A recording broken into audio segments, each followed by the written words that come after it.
Salut petit gratte-ciel. Comment va-t-on? Écoutez-moi, c'est la tomate oignon. Je suis de retour sur Paris. Ne faites pas attention à la couleur de mon oreiller.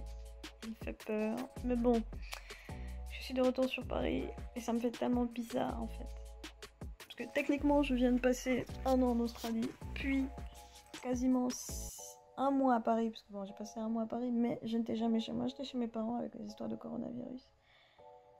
Puis je suis allée chez ma tante pendant quelques mois.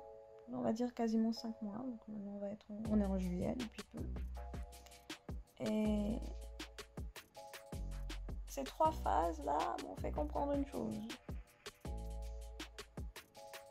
Bon, déjà, comme je vous ai dit, je me suis rendu compte que y a beaucoup de choses que j'ai faites mais qui n'étaient jamais vraiment pour ma personne, ce qui était particulièrement blessant. Je vous laisse regarder les anciennes vidéos, vous aurez probablement le lien quelque part là qui va s'afficher. Et c'était particulièrement pénible en fait parce que je me disais, en fait je pense qu'on a tous une image de nous-mêmes, de ce qu'on voudrait être mais pas de ce qu'on est. C'est-à-dire on se voit pas au niveau où on est actuellement. On veut se voir tel qu'on voudrait devenir.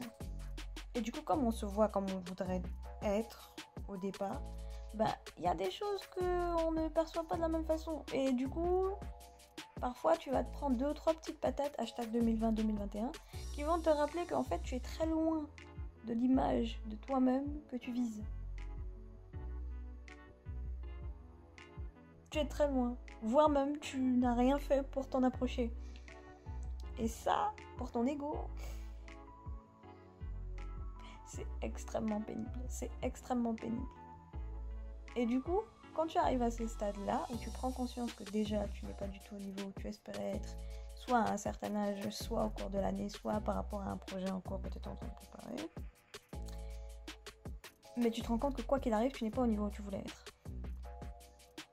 Je ne sais pas pourquoi, mais on a toujours le réflexe de considérer que parce qu'on n'est pas au niveau de vie qu'on voulait, parce qu'on n'a pas la vie qu'on avait prévu d'avoir, ou qu'on n'a pas... Bref, qu'on n'atteint pas un certain niveau, peu importe le type de niveau que tu visais au départ, on considère qu'on ne mérite plus, qu'on ne mérite rien. On commence à se traiter, mais vraiment comme... Et encore, le PQ du quartier, c'est vraiment positif, parce que généralement, quand c'est pour soi-même, on est encore pire que les autres. On est son pire ennemi. Et donc tu commences à te dévaloriser toi-même et à considérer que parce que tu n'as pas atteint le niveau que tu voulais atteindre, c'est limite si t'es un sac à caca, en gros. Voilà. Si on veut pas utiliser des mots à censurer, on va dire que t'es un sac à caca. Et c'est effectivement ce que j'ai commencé à faire. Et je pense que ça arrive à beaucoup de personnes parce qu'on ne nous apprend pas que notre valeur de base, elle ne dépend pas de ce qu'on fait. C'est-à-dire, t'as pas à prouver ta valeur par rapport aux choses que tu fais. Le fait que tu es qui tu es prouve déjà que tu as de la valeur. T'as pas à prouver à qui que ce soit que tu en as. Non.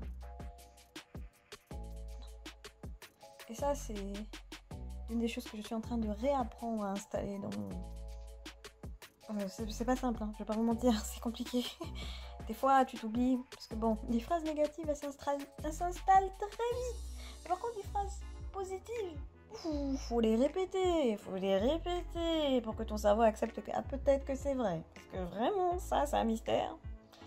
I don't understand. Anyway. Et donc, je prends conscience petit à petit que, en fait, mentalement et moralement, je me sentais vide. C'est-à-dire, j'avais même plus la motivation le matin de quitter mon lit. Je n'avais pas envie de quitter mon lit. En plus, bon, la situation actuelle, Covid, etc., absence de possibilité de voyager.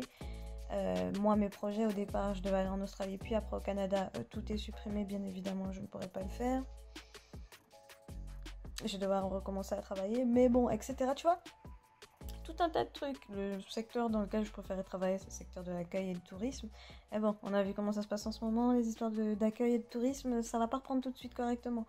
Donc il y a vraiment déjà juste ça de côté, le fait de ne pas avoir atteint aucun de mes objectifs, que ce soit en 2020 ou 2021, que les relations soient approximatives, que j'en sois à ma 3e année de célibat, je crois.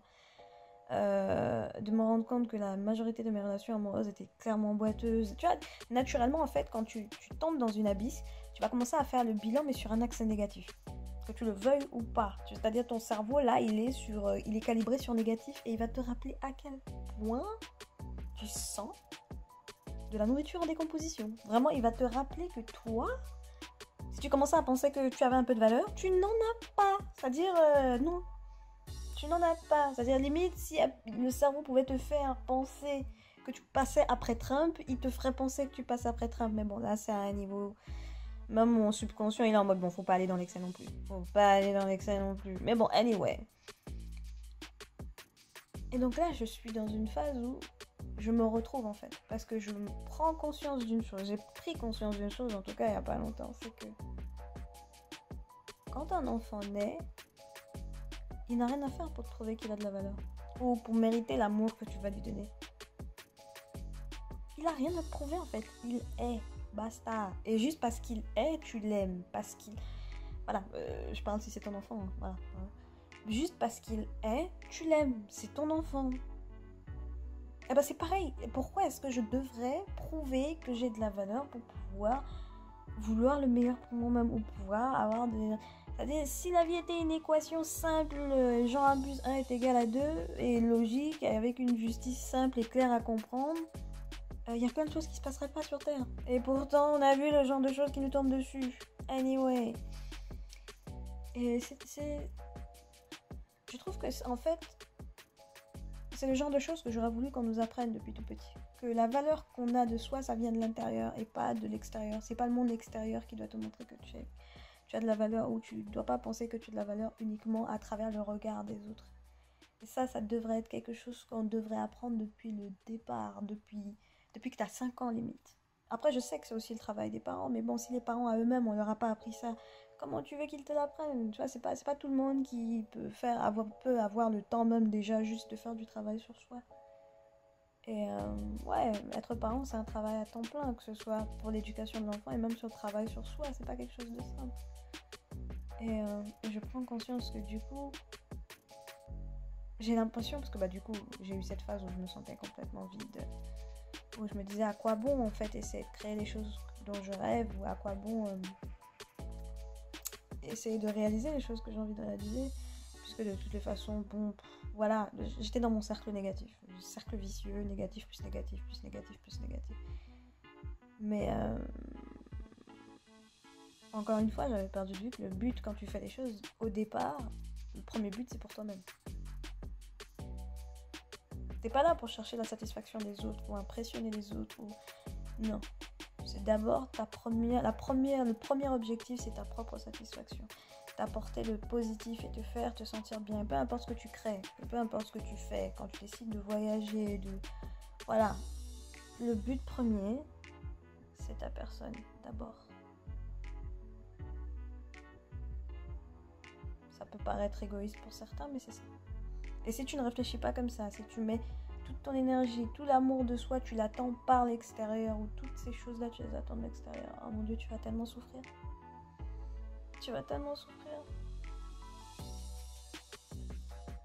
Et là, je reviens sur Paris. Et j'ai l'impression d'ouvrir un nouveau divan, de recommencer un nouveau cahier. Quand tu vas en papeterie, t'achètes un nouveau cahier, le cahier est vide. Rien d'écrit, il n'est même pas encore plié, tu ouvres la première page. J'ai l'impression d'être à ce niveau-là, de décider de ce que je vais écrire à partir de maintenant. Et c'est ça en fait. Chaque fois que les choses ne se passent pas forcément comme tu veux, en fait tu commences un nouveau chapitre ou un nouveau cahier. C'est-à-dire, il faut arrêter de se focaliser sur ce qui s'est passé par le passé. Genre, retiens les leçons, pas l'échec, les leçons de cet échec pour pouvoir l'éviter la prochaine fois. Et à partir de là, tu fais les choses. Alors moi, je souffre du syndrome de... Oh, tu as raté tel truc par le passé, ça prouve par A plus B que t'es un PQ du quartier. Par exemple. Et clairement, c'est pas comme ça que ta vie fonctionne. Clairement pas. Et j'espère vraiment que... Bon, je me doute qu'en ce moment, avec coronavirus, il y a beaucoup de personnes qui sont un peu perdues, qui sont dans des situations vraiment difficiles ou précaires. Et dans ces moments-là, on est vraiment souvent très dur avec soi-même. Et franchement, si c'est ton cas, toi qui regardes la vidéo, franchement, non, ne le fais pas. tu mérites carrément mieux que ça. Parce que ce que tu te dis dans ta tête, tu le dirais à personne d'autre. Et si tu te dirais à personne d'autre, je vois pas pourquoi tu le dirais à toi-même. Voilà. Tu mérites autant de respect, tu mérites autant de l'affection, tu mérites autant des encouragements que n'importe quel ami ou n'importe quelle connaissance que tu as dans ta vie. Donc, traite-toi comme tu traiterais quelqu'un que tu aimes. On peut pas nier, j'ai raison. Bref, tout ça pour dire que voilà, un peu dans quel axe je suis. Et ça me fait du bien d'être de retour à Paris parce que je sais que bon, j'ai des objectifs, des choses que j'ai décidé de reprendre. J'ai décidé de recommencer à taffer aussi dès que possible. Et reprendre le cosplay et l'écriture. Recommencer à profiter de la vie au maximum, peu importe ce qui se passe en fait. Je pense que c'est ce qu'il y a de mieux à faire. J'espère que vous, ça va. Parce qu'en ce moment, c'est vraiment pas simple. Et j'espère que les choses vont s'améliorer si ce n'est pas encore le cas.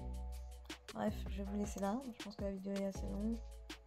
Mais bon, on est rentré à la maison. Je vous embrasse, que la grâce vous accompagne. Bye!